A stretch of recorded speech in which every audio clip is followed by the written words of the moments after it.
Guys, we did it. I cannot believe that I'm actually making this video.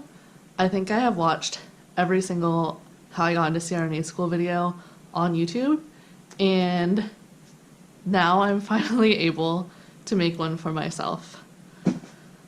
Am I gonna cry? I might cry. I can't promise I'm not gonna cry. I'm strong now. I don't think it's gonna happen yet, but I've already cried a lot, to be honest. I cried immediately when I found out I got in, probably a couple times after that, but if any of you have been watching my videos, you know that this has been my dream since I started nursing school. I've always been really interested in anesthesia, and there are a lot of reasons why I wanted to become a CRNA, but I cannot believe that I actually got into CRNA school. So I'm going to tell you guys how I got into CRNA school. I'm going to go over my stats, my GPA, GRE scores, all that fun stuff, tips that, things I recommend doing to help prepare for the interview if you're schools you're applying to have to do an interview, writing, your resume, letter of intent, all that good stuff. So this is kind of my journey, how I got here. I'm going to start kind of from the beginning. If you don't know me, my name is Melissa Edwards. I'm currently a CVICU nurse and soon to be SRNA. I'm also a dog mom, and I like fitness and writing. I'm an author. I wrote a book, which I'll link that in the description below. It's a book for new nurses. So that's kind of a little bit about me. So thank you so much for watching. If you like this video, please make sure to hit the thumbs up and click the subscribe button so you can follow along with my SRNA journey, because there are going to be a lot more SRNA videos coming your way. So let's just get right into it. So I only applied to one school. I really wanted to go to this school, so it was definitely my first choice. I decided that if I didn't get in this year, that next year I would apply to more schools. But yeah, I just really wanted to go to this one school, so I wanted to put all effort that I could into this one, so that way if I didn't get in this year, I could also do, apply next year with the other schools. But this is really my number one school. So yeah, I applied to the one, I got in. Crazy. So the application process is kind of drawn out. So especially with COVID, everything got really drawn out. But so from the beginning, I saw when the application opened, I had everything ready. I had to write a letter of intent, a resume, get 2 letters of recommendation, and GRE scores. So those were all the things that I'd kind of been working on. Back up even further. So when I started nursing school and learned that nurse anesthesia was a thing, being a nurse anesthetist, I actually shadowed a CRNA, I think in the GI lab during nursing school. And I was like, oh my gosh, I love this. This is so cool. This is, fits my personality really well. I want to do this. Not even just in GI lab, but like OR setting. I've always been so fascinated by ORs. And yeah, so that's kind of how I learned about nurse anesthesia. And so I did a lot of research, found out, that CRNA school is super competitive. And even going into nursing school, I wanted to make good grades. It wasn't like that CRNA was the only driving factor behind wanting to do good in nursing school. But it really upped the game, because I was like, if I'm going to do this long term and this is going to be my end goal, I'm going to have to work hard for it. So I focused really hard in nursing school, tried really hard to do well in my classes. I think I made all A's through nursing school until the second to last semester. I got my first B, and then the last semester I got another B. So 2 B's total. And I also did a concurrent nursing program. So what that means is I was taking on-campus classes for my ASN degree, and then also taking online classes for my bachelor's degree at the same time. So I finished my ASN after 4 semesters and was able to start working as a nurse, and I only had 1 more semester to finish online to get my bachelor's. So I finished with my ASN in March of 2018, started working in July of 2018, and then finished my bachelor's and had my bachelor's in December of 2018. So I was already starting to work, which was really hard being a new grad, especially because I started in the ICU and also finishing 4 online university classes at the same time. But I did it. So, and I got all A's in all my bachelor's classes. So I'll just go ahead and tell you my GPA now. So my ASN GPA, so just from the just from my ASN degree was a 3.509, and then just my bachelor's by itself was 4.0. So that was my GPA. And yeah, so I worked really hard during nursing school to maintain good grades, and then when I graduated nursing school, I knew I wanted to go right into the ICU because a lot of schools require a minimum of 2 years experience, but a lot of schools, the average experience is anywhere from like 4 to 6 years is the average amount of ICU experience that, or nursing experience in general, that they accept. So I applied with a little over 2 years. I hit my 2-year mark in July of this year, so I was right at the minimum for my school of the 2 years. So I know that that was kind of something that was gonna kind of look a little bit bad, but it was something that I couldn't help. But I got at least the minimum I wanted to do. I didn't want to just try with just 1 year, because I know some schools you can do just 1 year of ICU experience, but when you start working, you realize like how much you actually do need that experience. So I completely understand now why they want more experience. Yeah, so I started in my first ICU job in July of 2018, and then in July of 2019, I started doing PRN, like fill-in charge, like relief charge nursing.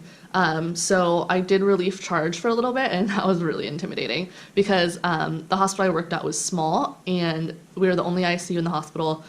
So as charge, I had to go to all the rapid responses and kind of run them, make decisions. On the stroke alerts, I had to make all the decisions, or if this decision if we were going to call stroke alerts, stuff like that. And I had to go to all of the codes. So that gave me a lot of good experience, especially with like critical thinking and thinking on my feet kind of thing. So I was able to develop a lot of good skills, I think, through doing that. And in that time, I shadowed a CRNA as well in my hospital. So that was really cool. And that also gave me a lot of good ideas of what to write about in my essay and like things that I knew I could say in my interview that would help as well. So I would have loved to have shadowed more, but time didn't really allow it. And then with COVID coming, I didn't really get an opportunity to shadow again. But I got my one shadow in, plus I shadowed like 2 or 3 times in nursing school. I was able to interact with CRNAs. So this was just one day that I fully did just shadowing a CRNA. So that was really good. It gave me a lot of insight. So I did that, and then so the CRNA that I shadowed, she said if I could get into a CV ICU, a cardiovascular ICU, that would be very helpful because you work really closely with the anesthesia team and with post-op surgeries. So I was like, okay, I didn't really want to leave my hospital, but we happened to be moving anyway, and we bought a house closer to a hospital that did have a CVICU. So in my head, I was kind of like, okay, this may be, kind of meant to be. So I went ahead and applied to a CVICU, and I got hired right away, which was incredible. I was very thankful for that. So I left my first hospital, the first ICU, in November of 2018. So I was there a little over a year and a couple months. And then started in the CVICU in November of 2019, and that's where I currently still work. So I have, a good few months of CVICU experience to tack on with my regular ICU experience. Okay, so I want to talk a little bit about writing a letter of intent, I don't know, some schools maybe have like prompts that they want you to do, but my school specifically wanted a letter of intent. So I didn't really know what exactly they wanted, so I kind of just winged it and I wrote about why I wanted to be a CRNA and how I was preparing myself for school because, they want you to realize that school is not going to be easy and that there's sacrifices that have to be made. And the one thing that I highly recommend doing is research your school, know why you want to go there and what makes that school different, what's special about that program, anything specific to that school. So research that and maybe put a little bit of that into your letter, and then just be yourself, because everyone's going to kind of look the same on paper. Everyone that's applying has the good GRE scores. They have a high GPA. They have the experience, but what's going to make you stand out is you personally. So I'm gonna read you guys a joke that I made in my letter of intent, which was a little bit risky. Don't steal my joke. But it shows that I did a little bit of research into nurse anesthesia and the history of anesthesia in general. So let me go get my letter and read it to you. Okay, so I'm going to redo a little bit. I put, once I made the decision to pursue a career as a CRNA, I started making changes to prepare myself for the strenuous path I was embarking upon. While I wish that attending ether frolics were part of those changes, I instead did research, blah, blah, blah, blah. But, so I didn't go on, I didn't say, oh, this is what ether frolics are, blah, blah. I just kind of threw it in there. And if you don't know what ether frolics are, look it up because it's really a really cool part of the history of anesthesia. And it's really interesting. I thought it was funny. So I threw that in there just kind of as a little joke that obviously I think they would get it, but I didn't address it any further. I didn't push it. I just sprinkled it in just to show, you know, a little bit of my personality because I like to have fun and joke around, but I can also be really serious. So be yourself. That is what's going to kind of make your application stand out, I think. And then have a professional looking resume. If you're not good with resumes, you know, send it to someone to proofread it. Have a couple people proofread your essay, your letter of intent, and your resume just for errors because you want everything to be absolutely perfect. And then, so you're going to have to take the GRE. The GRE, I did not like the GRE because it's stuff that you don't use every day. It's like math that I haven't looked at since like, I don't know, 7th grade.